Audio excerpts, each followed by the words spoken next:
a few weeks later, you had invited us to Delhi for the kickoff, I think, of the Bhavishya Alliance. That's right. My goodness, you have a good memory, better than mine.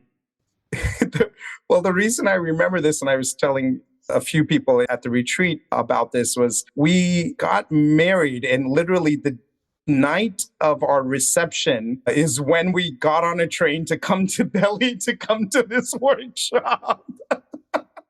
Deval, you and Neera are really too much. I don't think you should confess that publicly. I think we need to. So our honeymoon was, and I still remember this because we had no money. So our honeymoon was spent in a hotel outside of Delhi station in Paharganj, where they didn't even have blankets. So we had a mattress on top of us, and the window had holes in it, and rats were coming in. And we still would come to the workshop every day and we're like, maybe they don't know. Maybe they don't know. Hopefully we don't smell. Oh, gosh, that's a terrible story.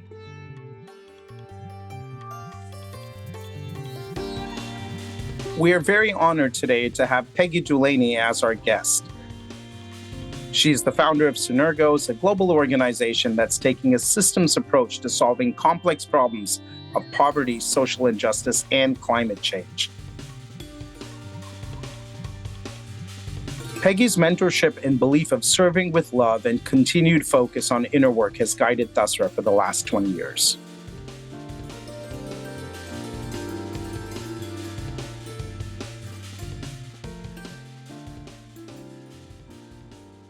First of all, Peggy, I just wanted to say thank you so much for coming to the podcast today. This is a real honor for me to have this conversation with you and share, I guess, our relationship with the rest of the world. Well, thank you, Deval. It's a pleasure to do this. I think I'd love for our listeners to really understand sort of what brought you into philanthropy and what were some of those initial stages and what were some of the steps you've taken at an early age to get engaged and involved. Because as you know, we have a lot of people that Dasra works with, a lot of families that next generation givers sort of get active on the foundation side. And many of them don't know where to start. So if you don't mind sharing a little bit about how you started and what that journey was like, that would be fantastic. Sure. Well, I don't think I really had any choice about getting involved in philanthropy because it was a discussion around the dinner table most nights.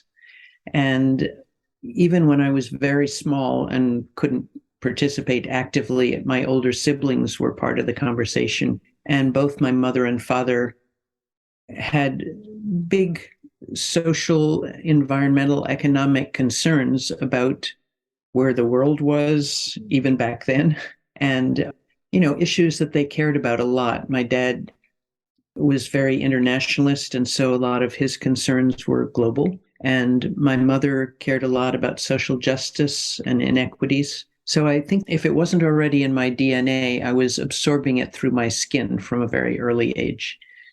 And we also were given a very small weekly allowance, but we had to put at least 10% of that. At that case, it was into the church plate. Later, it branched out beyond religion. But it was simply built into the family values and the family practice. How old were you when you first went to Brazil, and what took you there? I was 17, and my parents were eager to get me away from a boyfriend for the summer. And some Brazilian friends had come for dinner during spring break and invited me to come. So it was just completely out of the blue. And that first year I lived with them, but the condition of my coming was that I wanted to be able to do something useful. As it turned out, their neighbor was a social worker who was working in a clinic in one of the favelas or squatter settlements. And they said, oh, you can go to work with her. And that was an amazing revelation to me because, first of all, I was seeing a different kind of poverty than one sees in New York, much more obvious. And the clinic was largely giving shots to kids who were then going outside and playing in the sewers. And so even at the age of 17, it was clear to me that this was obviously necessary, but very much a Band-Aid approach. And it awakened my interest in, I wouldn't have known to call it system change or anything like that at that point, but what else could be done to understand how these issues of poverty could be addressed. I was simply the assistant to my friend who was a social worker, but I was actually giving shots and interacting with the kids. I was just learning Portuguese at the time, but with kids, you don't really need to use words all the time. So, I would play with them as well as be available to do whatever was needed in the clinic.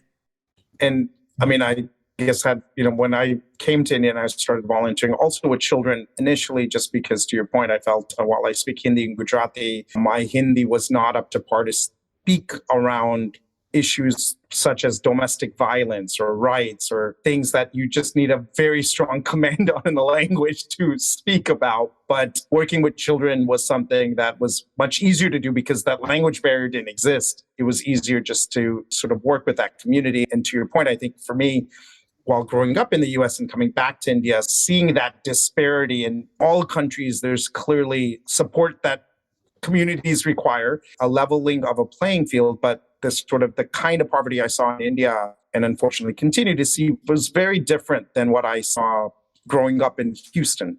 And so I guess after you sort of went back to New York, like how did that shape you and what steps did you take after that?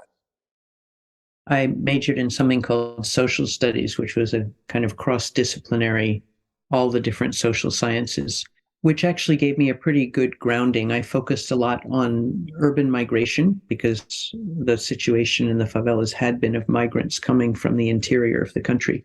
And it just gave me a good general background in understanding social systems. It was undergraduate, so it was pretty general.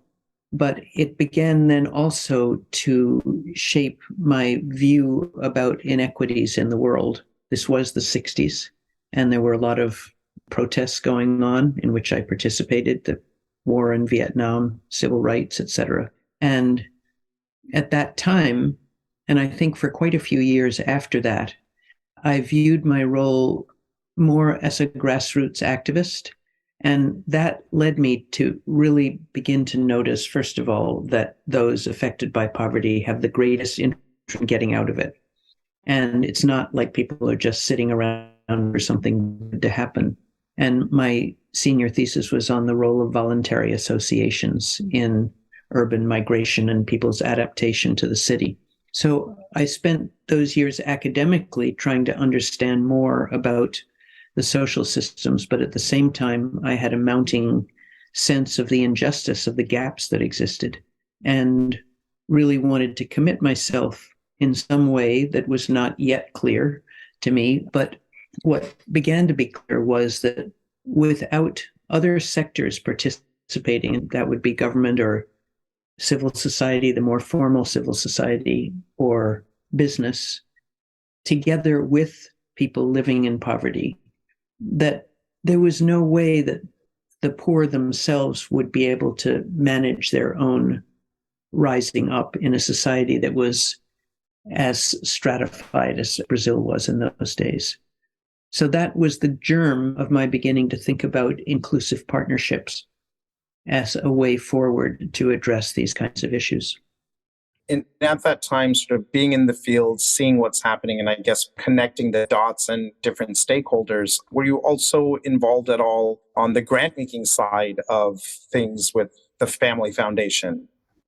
I did join a family foundation called the Rockefeller Family Fund, which had a program that was quite unusual in those days. It was called Institutional Effectiveness, and it had areas like accountants for social responsibility.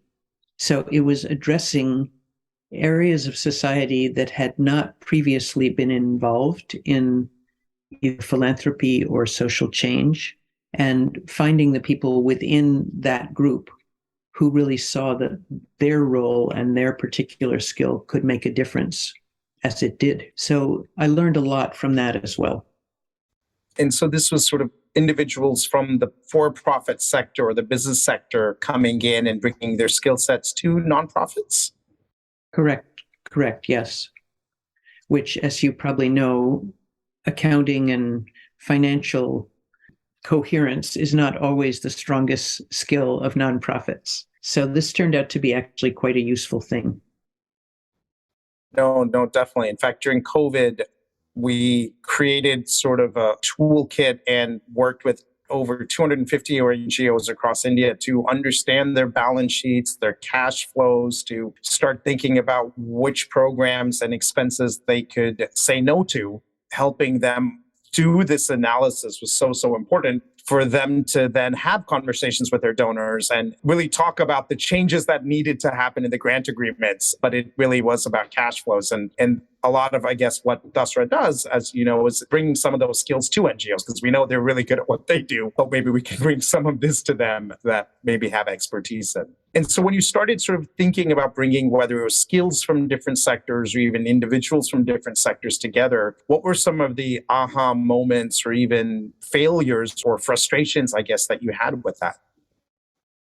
Well, I'll give one example from before I started Synergos, which was in 1986. I worked for 5 years with my father, who was concerned about the social and economic state of New York City for something called the New York City Partnership. And they really, should say, we did succeed in bringing together business, labor, government, and civil society, but it was all at the top levels and very committed people.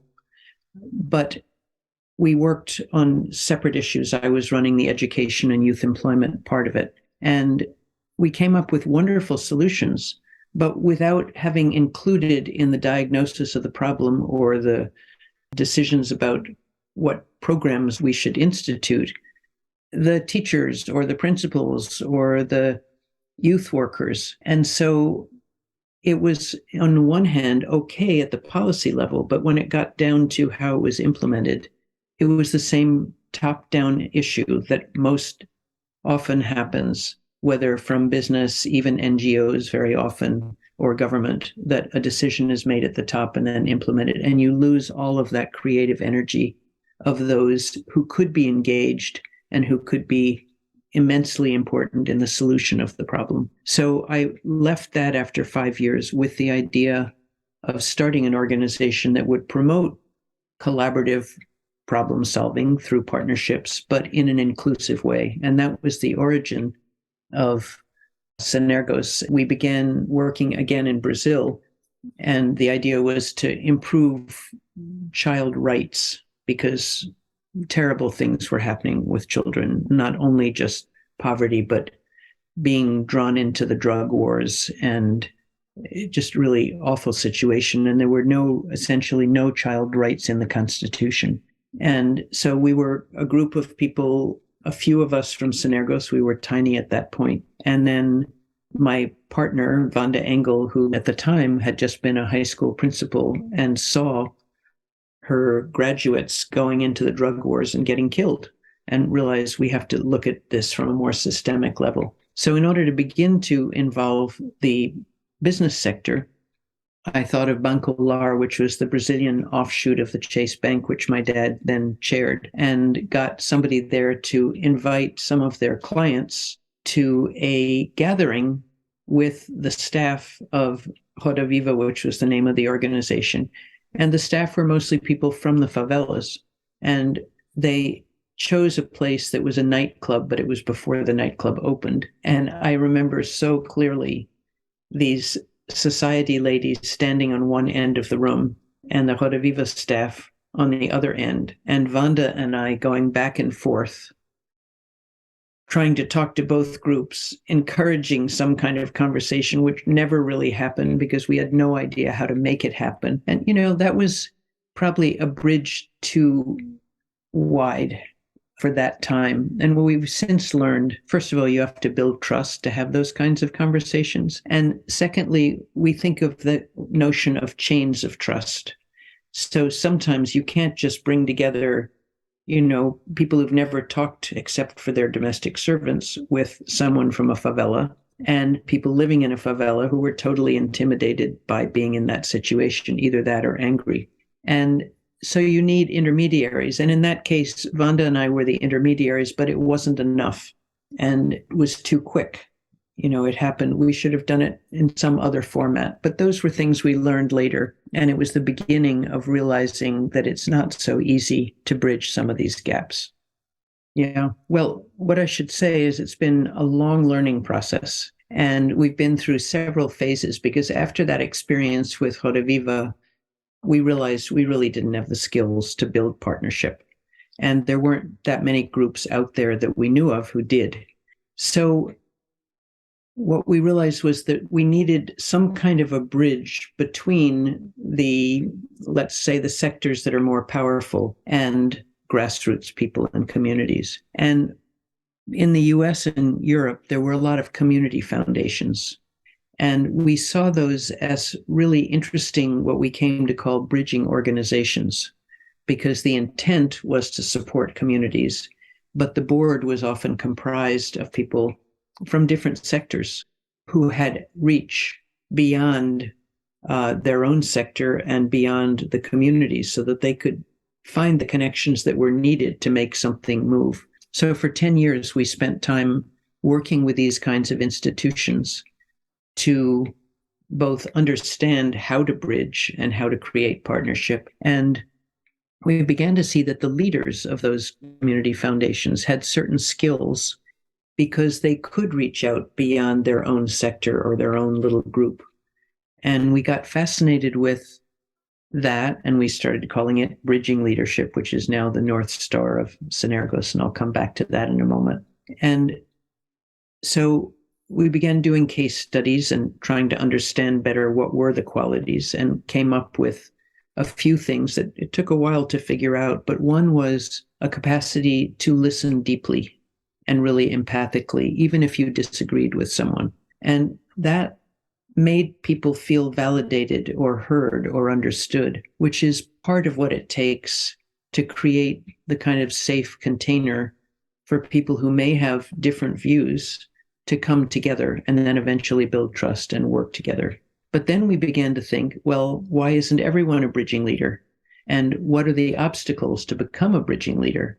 And what we began to realize was that everybody has internal issues that maybe it might be fear or anger, grief, shame, any of those things that in essence represent traumas from earlier in life.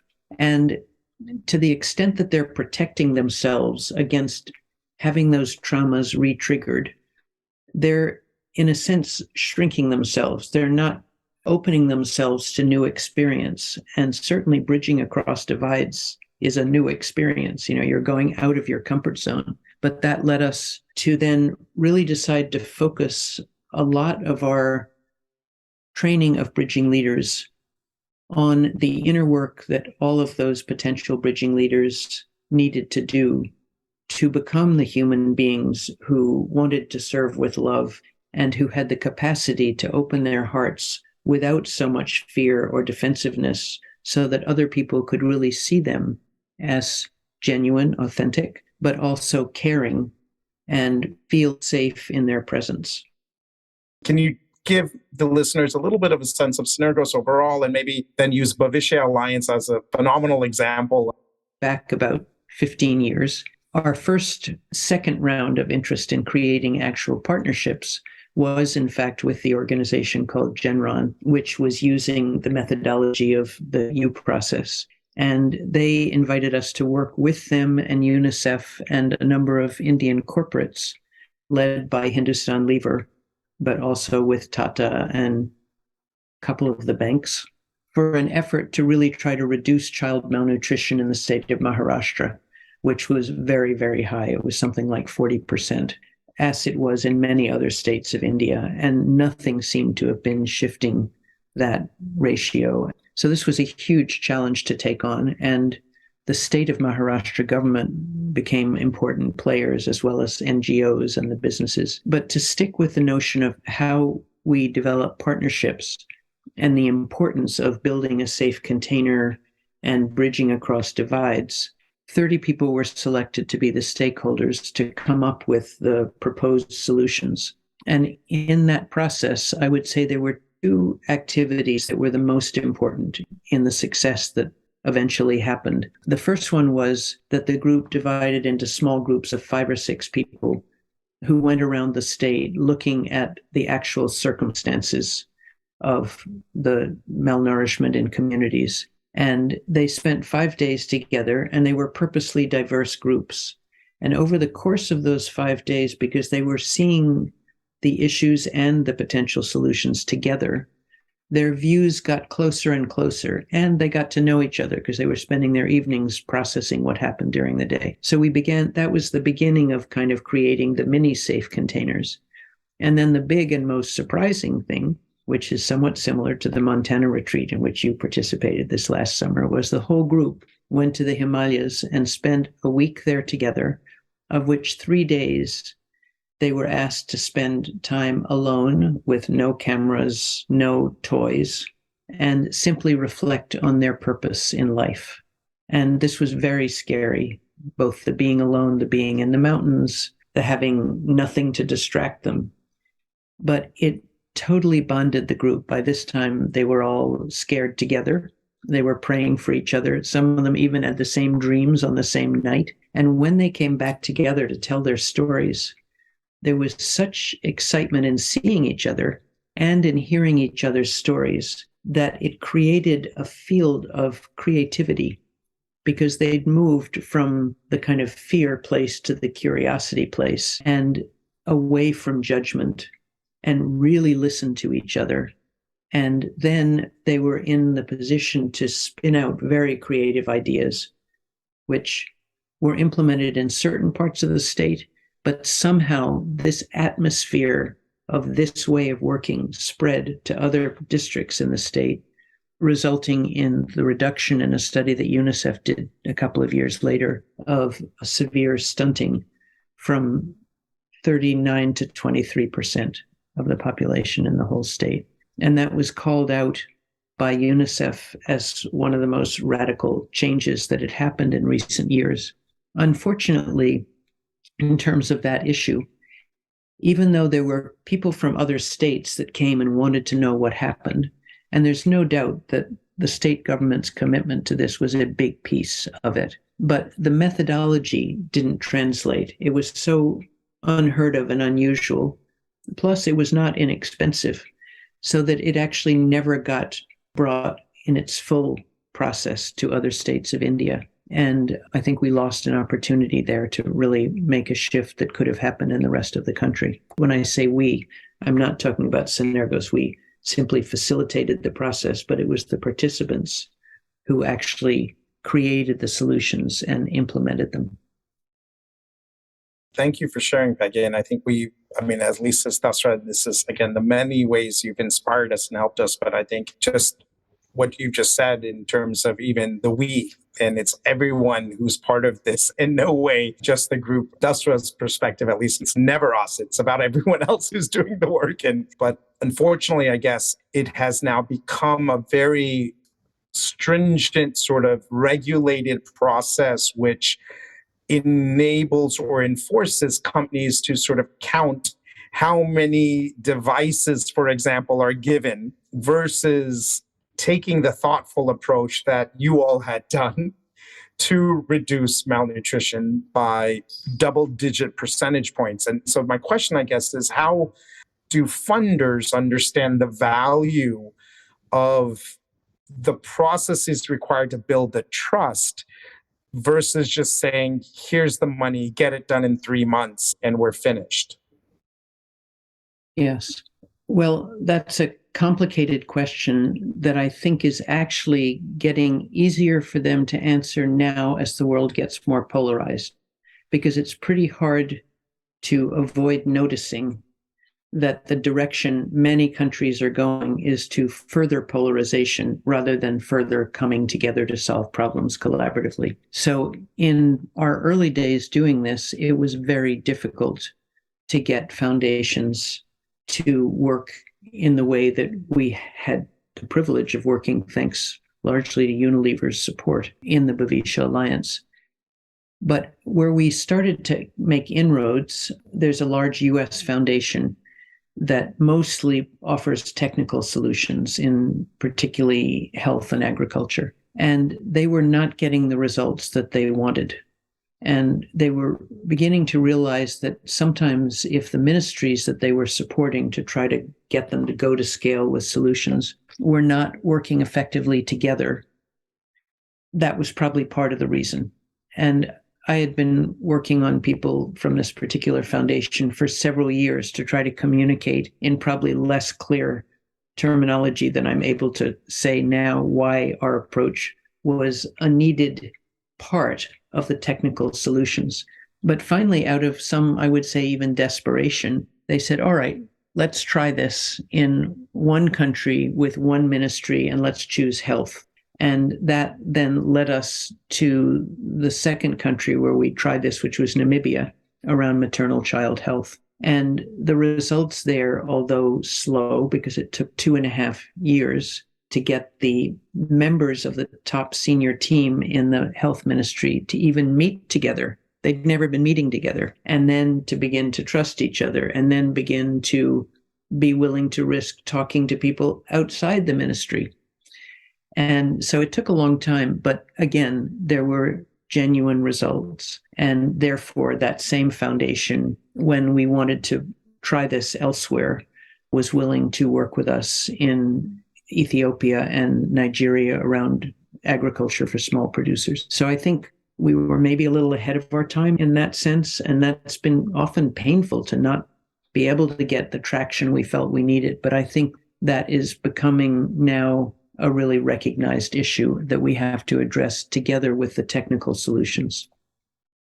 I think another area that I know we've been speaking about quite a bit and you've been very, very active in, and you kind of touched upon it already, was sort of the addressing, I guess, the inner well or container and really openly figuring out, I guess, the traumas that have happened.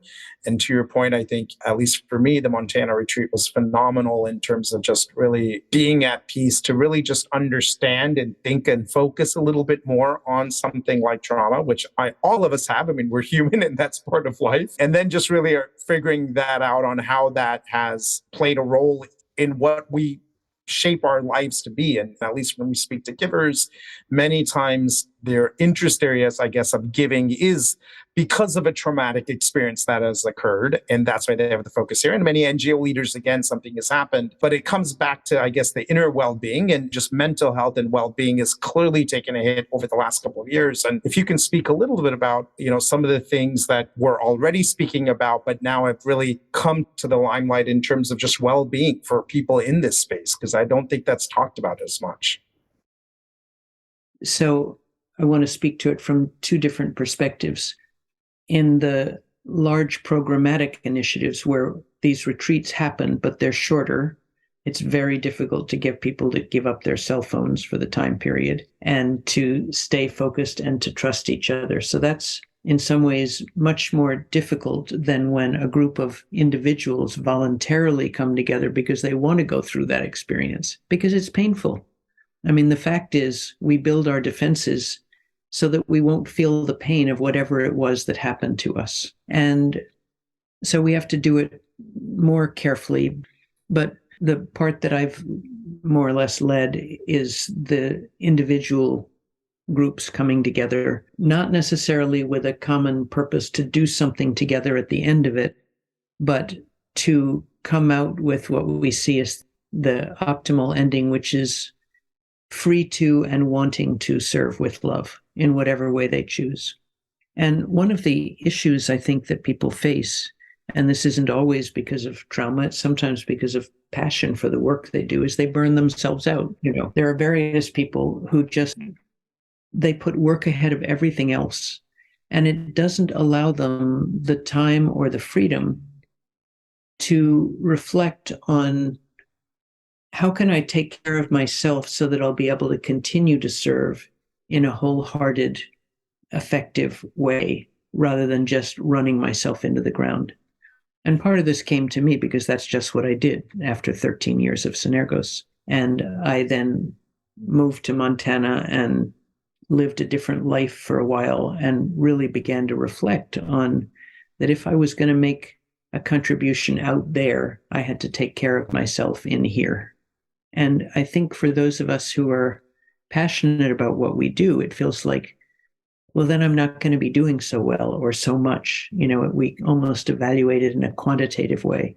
But my experience with the, couple of hundred people and through these retreats is that they find a better balance, and that actually by being less stressed, they're less easily triggered by things that might make them upset, and therefore they are more trustworthy to others, and therefore they're better conveners, they're better bridgers, they're better leaders. And so that it is, one could say, a certain sacrifice to agree to just take this piece of time and not deal with our usual out there work. But I would like to think, and we try to stay in contact to encourage it continuing to happen, I would like to think that it's worth it, and that the people who've come through these retreats are able to be more caring of others and more caring of themselves at the same time. I think it has definitely had a profound impact on me. And I think it's, to your point, the guilt of, and again, we spoke about this before too, but the guilt of, oh, but should I be spending a week focusing on myself? Isn't that a privilege? And isn't that time better used serving those that I want to serve, not realizing exactly what you just said, that the creativity and the passion, and especially in this field that we work in, you have to be creative. You have to think of new solutions every day. You have to be motivated. Those do drop because we're human. I want to give two examples of ways in which two individuals who happen to be part of our civil society network took what they learned in the retreat and translated it into their work with enormous social impact. So one is a case in South Africa where a person who was the head of a large Black-run foundation worked with another foundation that actually was the foundation of the current president of South Africa on the education system in one of the states, one of the provinces of the country, which had the worst educational achievement. And in assessing the problem and talking with parents and teachers and students and administrators, it really came up that there was no social support among, let's say, teachers. And so he took them away on mini retreat in which there was no agenda other than to connect among the teachers. It created a whole different attitude among the teachers. They felt valued. They valued each other. They felt supported. And literally, I mean, this is amazing that something like this could have such an effect. When they did the study of why they went from second to last in the country to first for several years in a row, the key factor was the process that the teachers went through in these mini kind of retreats where they built trust and became more vulnerable and then more authentic and then had a sense of belonging and then opened up to more creativity. So that was an amazing example of that, and we do have a case study of it. And the second is in actually the whole MENA region, although the person who led this was from Egypt, one of our key staff people, where he took it, and there's a hugely high unemployment rate in the whole MENA region, and youth unemployment particularly. Those who are privileged to get through college but are not getting jobs. So he did similar things, sometimes with as many as 200 young people at a time. And I'm about to go there at the end of this month and see it for myself because it's almost unbelievable. The program was emphasizing social entrepreneurship.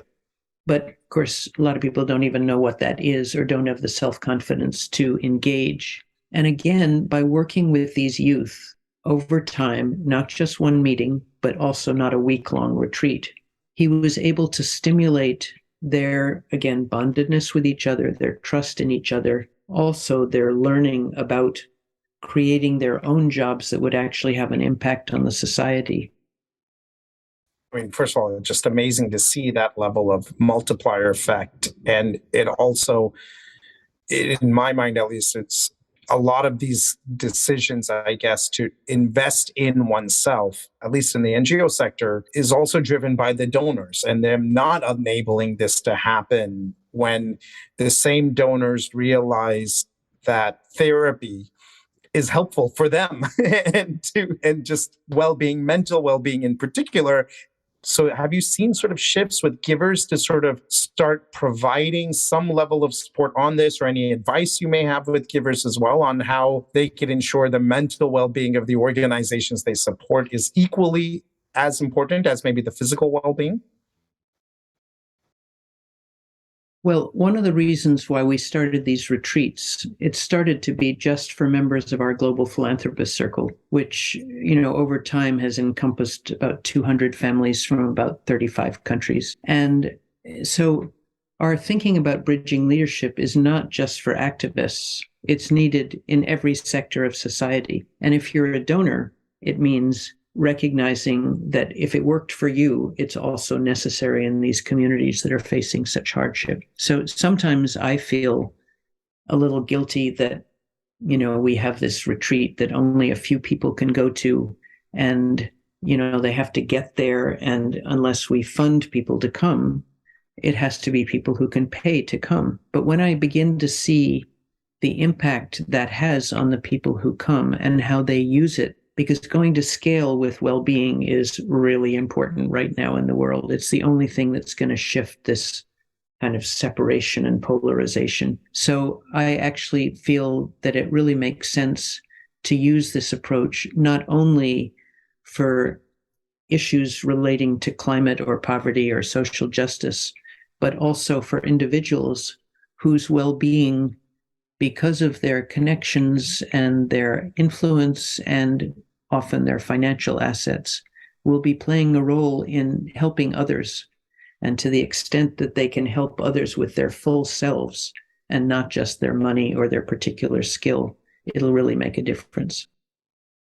No, I couldn't agree with you more. I think one of the things we've also spoken about in the past, and you've been so generous with your time and facilitating conversations with families who have large assets, like you just mentioned, and the ability to create significant social change in the process. You've discussed sort of the pros and cons of being part of a well-known family. And if you can maybe speak a little bit about that and your own journey, I guess, in choosing the name that we all call you by, even, I think is be just great for people to understand that.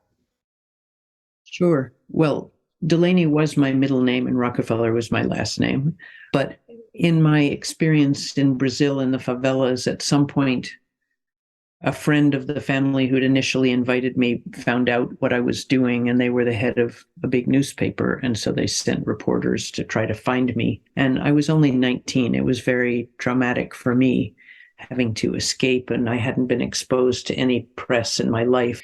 And so after that, for that reason, and also because I felt I needed to gain job experience on my own merits and not because of family connections, because it felt as though it would be too easy to use those connections and then never know whether I was getting the job or getting whatever it was because of my family or because of my own qualifications. So for those two reasons, I dropped the last name when I was 21. And I've just kept that name ever since, even though when I moved back to New York when I was 30 and began working with my dad at the New York City Partnership, everyone knew that I was his daughter. And by that time, my identity was firm enough so that I didn't feel that that would be too difficult for me to handle. But I would say that what has united our family over the generations has mainly been, I want to call it philanthropy from the broadest perspective, love of humanity, because each succeeding generation has less money, and the younger ones particularly, but most of them really have social or environmental commitments that they live by. So, and then I would say over the last maybe 15 years, this notion of not only doing inner work, but sharing our experiences of doing inner work has become, especially with my generation, very much a fundamental in holding us together, so that our meetings sometimes are oriented toward issues of the day, but a lot are oriented toward sharing personal experiences, things that we're going through, creating a kind of network so that if something really difficult happens to one member of the family, other members are informed so they at least know. So that was a family trip, and not all of the family goes on all these trips, but It was open, and it was a way that we could spend a week together, seeing interesting things, but also just being together as a family. And, there are these intergenerational issues, and that's actually something that the Global Philanthropists Circle is designed to address as well. We have certain families that have worked through some of those issues, and they have generously offered to share their experience with other families that might be having some of those issues. And we also have a strong next generation component, so that those who are coming into their 20s or 30s or even 40s have their own space, separate from, but also as part of the whole of the Global Philanthropist Circle, to participate with issues that are relevant to their generation. No, Peggy, thank you so much for sharing. Given everything that's happening in the world and has happened, what continues to give you hope? Strong communities. And I was thinking of mentioning this before. All this that I'm talking about, of listening and all that, Indigenous communities, and I'm thinking particularly of Africa, but I know it's not only Africa, on their own, without any support from outside, have a structure of gathering where everybody gets heard. So poverty exists in many different dimensions, and some of it is poverty with misery, and other is poverty with dignity. And we don't want there to be poverty at all, but poverty with dignity is definitely better than poverty with misery. And so, to the extent that we can find those communities that are mobilizing themselves and connect with them and the successes they're having, and spread those successes, and connect them with other communities that maybe haven't gotten there yet, to understand just between themselves what they could be doing differently. It's going to have to come much more from the ground up, especially during a time when the bulls are fighting and crushing the ants up above. And so that energy of communities, together with this emerging consciousness about the importance of well-being for everyone, and the emergence of methods that I think can counteract the polarization, continues to give me hope.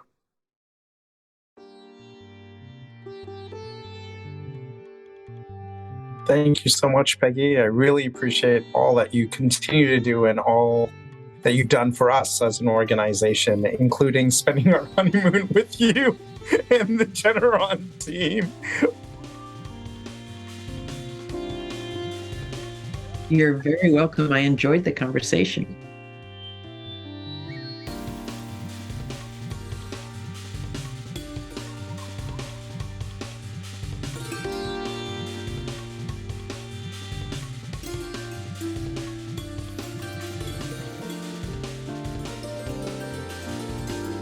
Find us at dusra.org/NCE for more details. Subscribe to No Cost Extension on your favorite podcast platform.